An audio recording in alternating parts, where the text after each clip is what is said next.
What's up my loves, my name is Paige, this is Pages with Paige, and today we're going to be doing my April wrap up.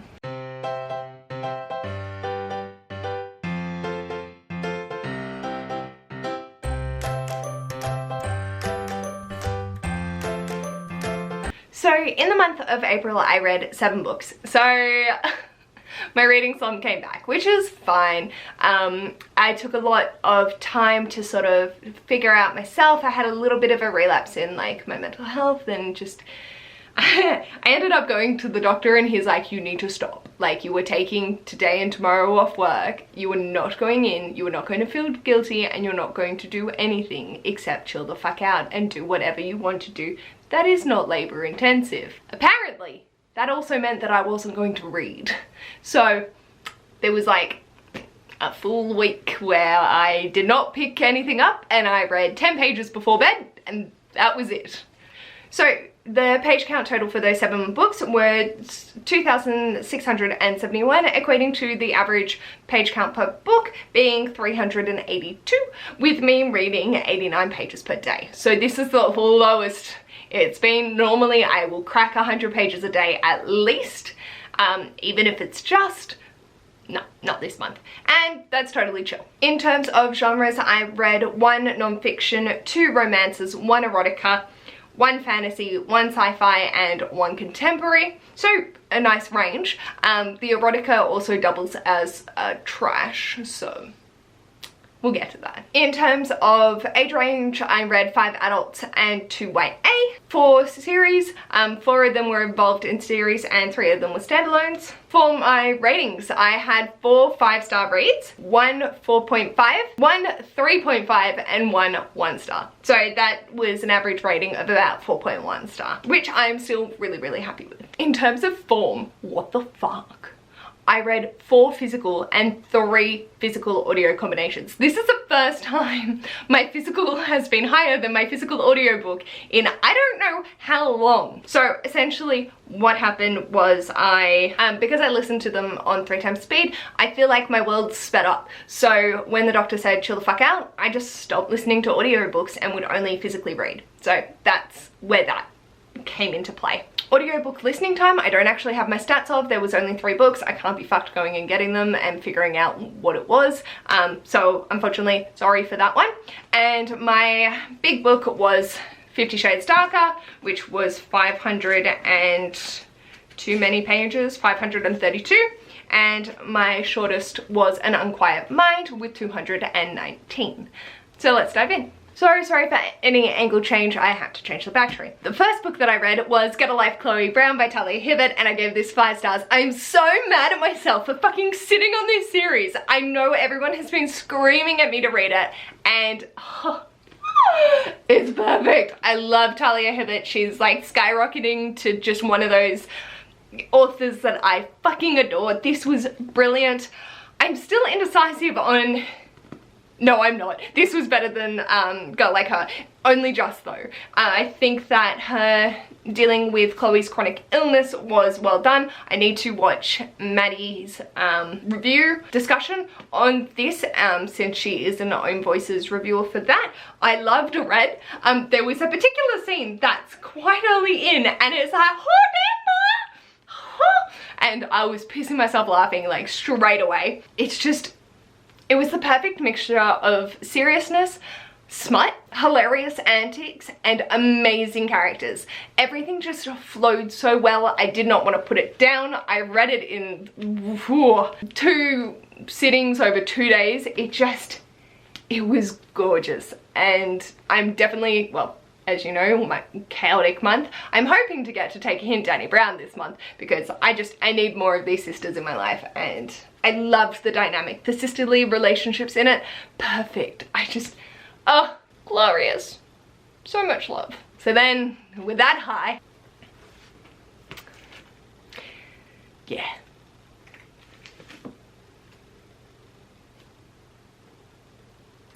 So, I have a vlog potentially going up this month if you guys want to see it. It's not that in-depth because I essentially read this much vlogging and then the rest of it didn't, and then I talked about it at the end. Every blue or green is a micro or macro aggression towards Anastasia from Christian or of her own volition, like thinking, oh, Christian's mad at me or whatever. The orange are anytime she mentions her inner fucking goddess. The pinks are I let out a breath I didn't know I was holding. And the purple is anytime anyone fucking bites their lip. I gave this 1 star. I am so concerned that people think that this is a romantic relationship. This is not. This is my erotica because I have to give it a description of some degree slash trash. Like literally my notes. Hi, here we go. Right there. Genre. Trash. Also, I apologize for my really shitty handwriting. Yeah, don't know what I was thinking when I read the first one because no. Also, I'm now shit scared for the third one to come out of my TBR jar because no. I'm not putting myself through this again, ever. I'll do the Freed, finish the series, and that's it. I'm not reading Christian's point of view. I don't need to. It's irrelevant. It's just a cash grab, and I hate it with a fiery burning passion. What concerns me is I still hate men are from Mars, women are from Venus more than this. If that gives you any indication of how much I hate that book. Moving on. So I was apprehensive about this book after hearing a lot of mixed reviews, and so I decided to read it after 50 Shades Darker because I thought that would be the best time for it to be the highest in this list, because I had a lot of strong reads that I knew were going to be like 5, 4 stars, 4.5 stars, and that proved correct. So I ended up reading Law by Alexandra Bracken. This is the Al Crate edition from January, and I gave it a 3.5. Not bad, not great. The story itself had a really interesting premise, and the main execution didn't fall flat until the end. And it was funny because I was talking with my friend, since this was my book club pick for the month of April, and she was like, we were talking, she had finished it, I hadn't, and she was like, I was trying so hard not to spoil or let my disappointment show. So unfortunately this one just didn't hit the mark. It is not one of my new favorite retelling reimaginings of any description. I don't have much else to say. I thought the characters were very YA, and yeah. Next up was fulfilling the buzzword challenge from Books and Lava, and that was the word galaxy, and I read, or space themes, and I read The Galaxy and the Ground Within by Becky Chambers. I gave this 5 stars. I love Becky Chambers' writing, her way of approaching things and important topics, being able to be inclusive as well as all these different things. Also the cheese scene damn near killed me with its perfection. It's glorious. I have so much love for this book. So much love. I really fell in love with Speaker. I think that the way that she expresses herself was just beautiful, and her worry for her sister Tracker, just Robaker was so funny. He was so funny. Like, it was just one of those characters that you're sort of like, yeah, he's chill, and then you're pissing yourself at him by the end. Ulu and Tupou, just, I need them in my life. She is a precious little bean. And Pei, well, Pei was Pei. Paige didn't get on with Pei. That's fine. I felt that her character was just very rude. And I can understand why. The development behind it was there to support her and you understanding why she is the way that she is. I just don't meld with those sort of characters because I don't find them particularly pleasant. And that's totally cool. I still love all of this with it. It's just... it makes me so happy when you just continue loving life and loving these things, and oh. Next up, I read The Switch by Beth O'Leary. I have been dying to get to this since my mum bought it for me last May, and I'm so happy that I did. I gave it 4.5 out of 5. It's just, Eileen and Lena are just wonderful characters. I loved being in Eileen's perspective. She's just such a crackerjack, and you just can't help but root for her. Lena, you're like, honey, oh my god, you're suffering. I feel so sorry for you. There has been a family trauma and you need time to heal. Let yourself just stop and enjoy what there is. And Eileen, you fucking take London by storm and be that boss ass grandma bitch that you are. And it's just, it was fabulous. I can't really pinpoint why it's not a 5-star read. I suppose just having read The Galaxy and the Ground Within and Go to Life Chloe Brown, it just didn't hit the same notes. So maybe if I had read this at a different time or in a shitty reading month, it would have been a 5-star read. But I feel like there was just that little bit missing for it to be an absolute 5-star read for me. Then we hit my reading slump and I didn't read much for the entire last week of the month. But what I did pick up was Am I Normal Yet by Holly Bourne, and this is 5 out of 5 for me. It was glorious. Evie, just seeing her struggle with her mental illness, the conversations that she has, the conversations she has in therapy, hit hard. Not suffering from OCD, can't comment on it at all. Suffering from anxiety, holy shit. I think looking at it from being 10 years older than the protagonist, my heart went to her.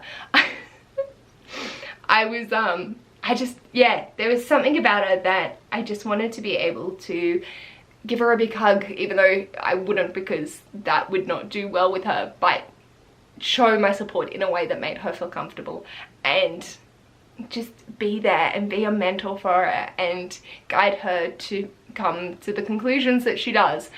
But normal is overrated. And there was a particular scene right at the very end and I started chuckling because I was listening to the audiobook at work and my manager just looked at me and she's like, what are you laughing at? I was like, I can't read this. Nope, can't read that aloud.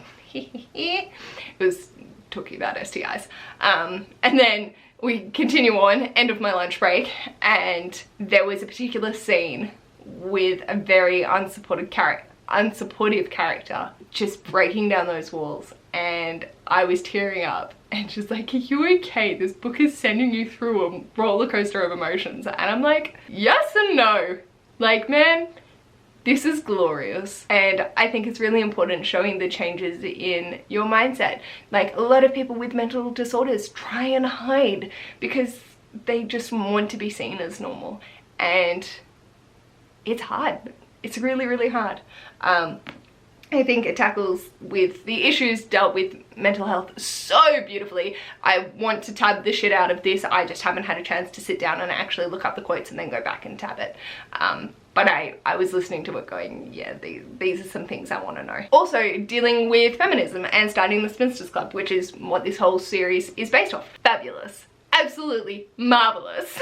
First period, talking about with an agenda, we're talking about periods. Like, yes, everything that this discusses, I want it in the hands of every teen so then they can feel and discuss these things and realize that they can talk about them.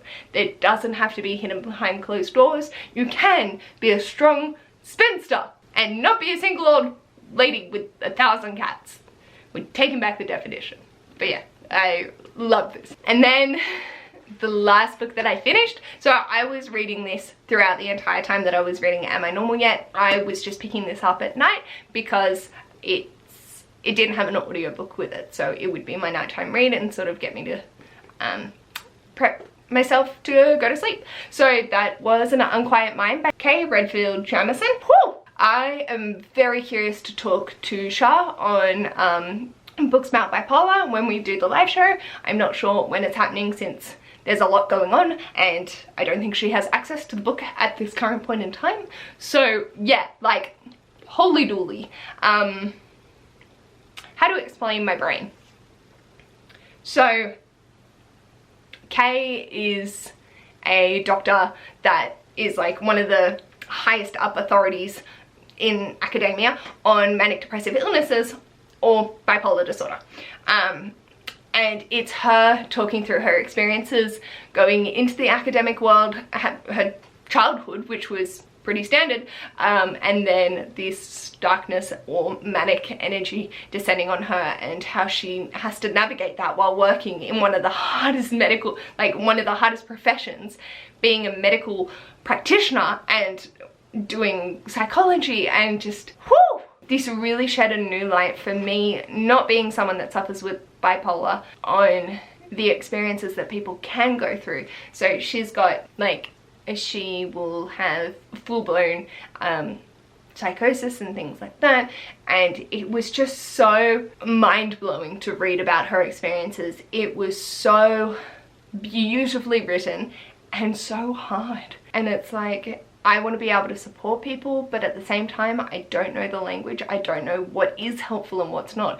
Obviously, it's just chatting with people and being like, hey, how can I best support you? Like when Ash and I first started dating, I just went to him and I was like, hey, I know you're a pretty anxious being. What can I do if like your anxiety ramps up? And he was like, holy shit, rub my back if I need it, and like, we'll work it out. It gave me an eye-opening look into something that I have practically zero knowledge on. If she talks about, you know, bipolar disorder coming to the prevalency throughout her medical career, but she personally prefers to call it manic depressive because she feels like that sums it up better, rather than having the two polar ends, because it's not necessarily her case. It sort of subjugates the mild mania that a lot of them that are medicated on lithium will stay at, or not a lot of them, but some people, particularly Kay. So yeah, it was like fascinating just seeing inside her mind, and whew, her descriptions of some of her episodes were just, you fought your mind, and that is a scary thing to deal with, and you do it every day. So yeah, 5 out of 5. Need to talk to Shah because I need more understanding. I need to figure out more. Because I'm like, what the fuck? What the fuck? And yeah. So these are the books that I read in April. It's a small stat by my standards, but still fucking good on me for getting through this. Let me know in the comments, what was your favorite book that you read in April? I love hearing everyone just comment about their favorite reads throughout the different months and what they just had a blast doing. You may have noticed that Ironheart wasn't on that list. Yeah, she failed a TBR for the first time. I'm not happy about this because I'm heading to Sydney, where there are masses of bookstores that I absolutely love visiting, and I always go and try and find some sales because I don't live nearby. So it'd be great to be actually able to pick up some books while not in a small town. In terms of the rest of my book buying, oh, this is hard because I need to be on a book buying ban. I can't buy books. I can't, my friends can't buy me books. My Amazon wishlist is linked below because Jesus Christ help me, guys. Yeah. I don't know what to do. Half of me wants to cheat and just fuck it. The other thing that Ash and I discussed, because we is jittery at the thought of not being able to buy books for 1 fucking month, is that I cannot go on a book buying ban, but for every book that I read, and I'm aiming to read 20 in the month of May, he gets to give me 4 puns each. Do you know how torturous that will be? Do you understand? It is a punishment. Do you see what I'm living with? So, let me know in the comments as well. Should I suffer through Ash's fucking punishment? Oh, it hurts me just to say that. How the fuck do you live like this? How do you live with yourself, man? Or do I have to stick to my book buying ban? Or do I have a leeway? Can I spend $20 of my own money and get 1 book? I don't know. Help! I'm not used to this. I don't like this. This is why it's a punishment. Why the fuck didn't I read Ironheart? If you like this video, feel free to give it a big thumbs up. And if you'd like to see more of this mess, feel free to subscribe. And I'll hopefully see you in my next video. Bye! Having those high school vibes, because I accidentally bought a jumper that's like the same color as my old school uniform. Like that. We're fine. Everything's fine. At least I'm in comfortable pants. Like, look at them. So stretchy. Oh, never going back to skinnies.